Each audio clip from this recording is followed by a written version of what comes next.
I try to stay away from using too many cliches in the podcast. I'm getting a little sick of hearing how many headwinds there are facing the industry right now, even though it's very true. But I do have one for you that I want to use. There is strength in numbers. That's been the mission of ACE New York since the very beginning, bringing together a coalition of people and groups to get big things done in New York State. Today, we're going to learn a little bit more about the history of ACE New York from one of the co-founders. This is Plugging In. I'm Barry Wygel. Welcome to Plugging In, powering our way to a brighter and healthier New York. I'm your host, Barry Wygel. Each episode on this podcast, we will discuss a different topic related to clean energy, explaining complex topics in a way you can understand. Become part of the community as we help to make a brighter and healthier New York. As the sun crests on the horizon, a new day dawns in our state. A new hope for tomorrow is rising, a clean future we create. Tomorrow we breathe easier, tomorrow the skies are clear. Today we are plugging in, the future of New York is here. Kit Kennedy is the co-founder of the Alliance for Clean Energy New York and the New York Offshore Wind Alliance, and now serves as the head of the Power Division within the Natural Resources Defense Council, known as NRDC's Climate and Energy Department. Kit, thanks for taking the time to speak with us. Thanks so much for inviting me. And for our listeners, ACE New York is celebrating its 20th anniversary in 2026. Can you take me back to the start and a little bit of the history of this organization? Yeah, absolutely.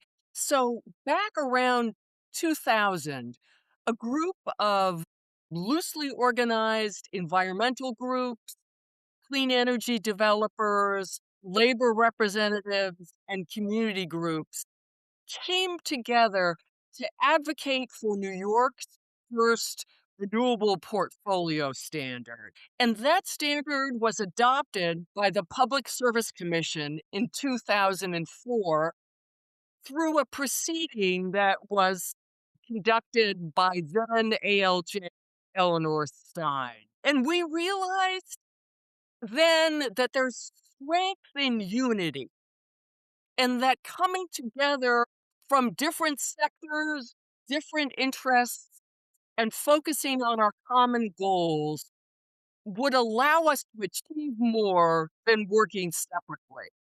So after the RPS was adopted, we came together to form ACE New York, which has been doing terrific work ever since.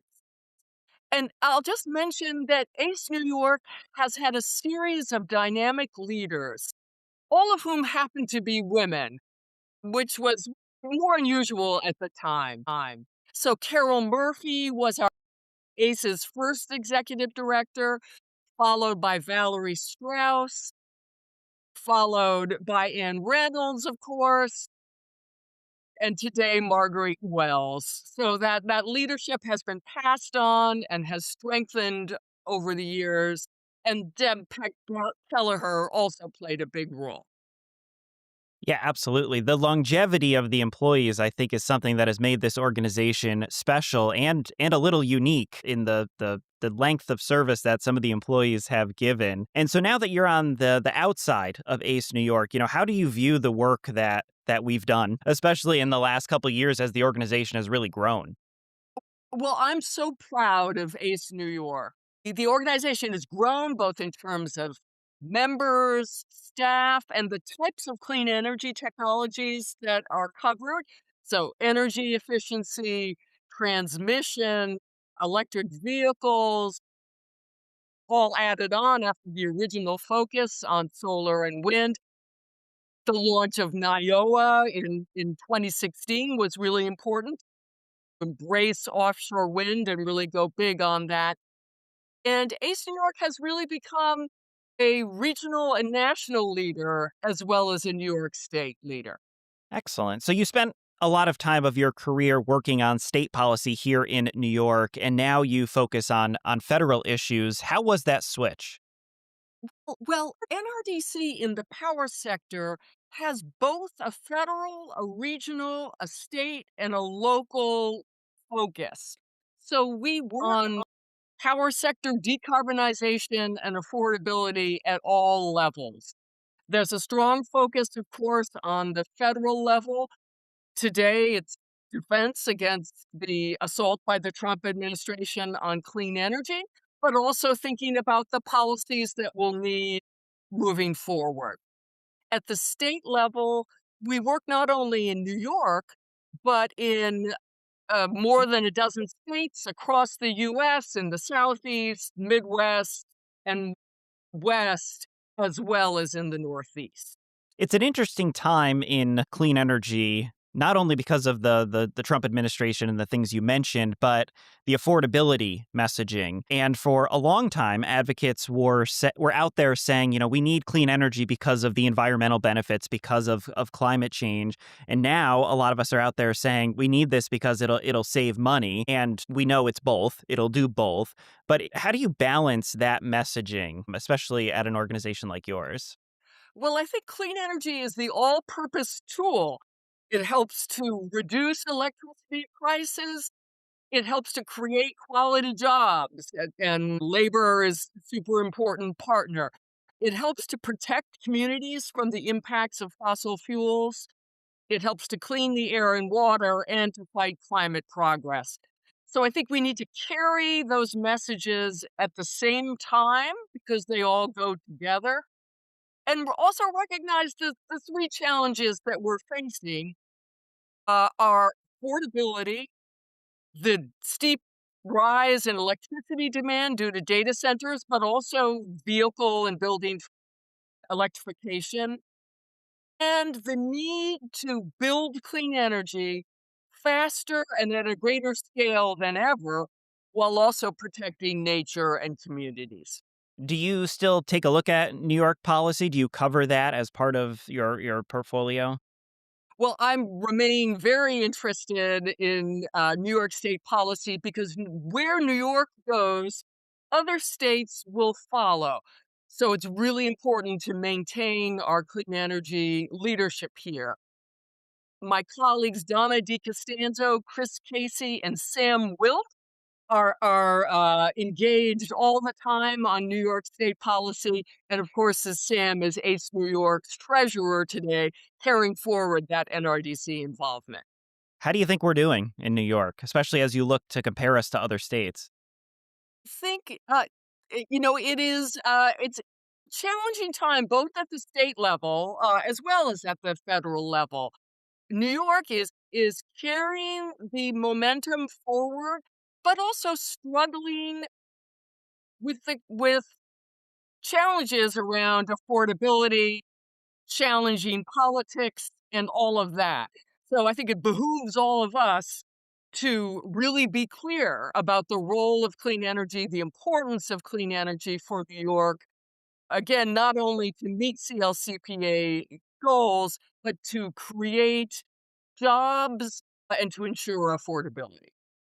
How did your work change after January 20th of last year when the new administration came in?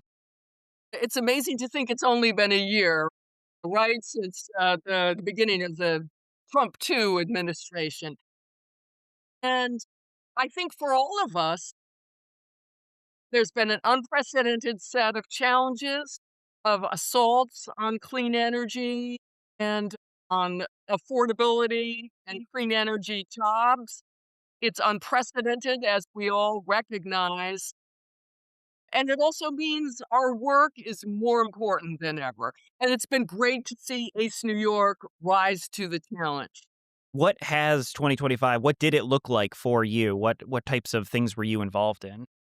Well, NRDC has been at the forefront of defending against Trump's anti-clean energy, anti-common sense policies, both through regulatory advocacy, communications and campaign advocacy, and through litigation. So I've been helping to guide and strategize on all of that.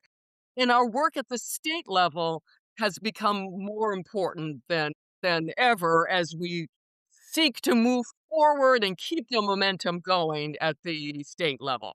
It's important to look also at the wins of 2025. And when you look at the numbers and the gigawatts of solar and wind that were deployed, it's pretty surprising considering the assault that the industry was under. So even with all of the headwinds, to use the cliche that everyone's been using, but the assault, which is more correctly as you put it, do you remain hopeful? Absolutely. And in 2025, we did see solar, wind, and battery storage form 90% or so of the new electric capacity that was built. And so the momentum is moving forward. We've had legal wins, including the great decision in the case brought by East New York and others against the Trump anti-wind ban, as well as the recent decision from just this week allowing the Revolution Wind project to move forward. So I do remain hopeful. I think the momentum is on our side, and we have to redouble our efforts to communicate that and to be relentless in pursuit of clean energy. So what does your 2026 look like? What types of things? I know there's some continuation of the 2025 issues and lawsuits and things like that, but what else is on the horizon? Well, I think it continues to be tackling those three challenges: electric load growth, largely fueled by data centers, keeping electricity affordable, and speed and scale on getting things built. NRDC has a great partnership with the IBEW called Power Your Community, where we're working together to support large scale renewable energy projects. We started in Ohio, have expanded to Virginia and Pennsylvania, hope to expand to New York. And that's one of the many projects that's giving me hope and that I want to expand because we're using the power of local IBEW members to get solar projects approved more quickly and to message the incredible economic and community benefits of renewables. Yeah, Labor's been an incredible partner for ACE New York as well, and a relationship we only want to continue and strengthen. And so energy is in the name of your department that you work in. But when you just look at the name Natural Resources Defense Council, you probably don't first think of clean energy. You think of environmental issues. So has energy always been within the purview of NRDC, or is that something new? Or how do you see clean energy as a environmental tool? So that's a really important question. And NRDC has focused on clean energy really since its inception in 1970. So energy efficiency has been a major focus, renewables, electrifying the economy. And our goal is to go big on clean energy and climate progress while also meeting our other values around protecting nature and ecosystems, protecting health and community protection. And we think all those goals come together and we can tackle them together. And I'll say NRDC is, from its top leadership, is very focused on this question of how we can get clean energy projects built more quickly. So part of that is about greater community engagement and community benefits agreements. Part of that is about really taking a close look at what we need to do on permitting at state level. And part of that is making sure that states are approaching siting in the right way. So, one question I like to ask all guests now is what are three things that you want a listener to take away or to go do after they listen to this episode? I think there are three messages that I draw from ACE New York's history and ACE New York's leadership, as well as NRDC's work. One is there's strength in unity. And when we can come together, get out of our silos, work together, industry, community groups, environmental groups, we can tackle the hardest challenge and win. The other message is that we need to be brave. And we've seen ACE New York rise to the occasion, take some, take a few risks, do some unusual things in fighting back against the Trump administration and winning. And we all need to challenge ourselves to try new tools and to lift up our voices as loudly and as smartly as we can. And the third is that the clean energy momentum does continue to be with us. And the Trump administration can try to slow the progress, but it's not going to be able to stop it. So we do need to remain optimistic and to keep our eye on the long-term goals, to keep our eye on the prize. Excellent. Yes, good sentiments, and keep up the good fight as we head into 2026 here. So yeah, Well, thank you so much for taking the time and joining us today. thank you for inviting me. Ace New York is the best. Take care. Thank you for listening to this episode of Plugging In. I hope you learned something, and I hope you share this knowledge with someone else. It would be incredibly helpful if you leave us a 5-star review wherever you found this podcast. If there's a topic you would like us to cover in the future, or have a question about clean energy, send us an email at podcast@aceny.org. You can follow us on social media using the links in the show notes, or consider joining our Clean Energy Supporters mailing list at aceny.org/support. Your support is crucial to creating a brighter and healthier New York. I'll see you next time. Tomorrow we breathe easier. Tomorrow the skies are clear. Today we are plugging in.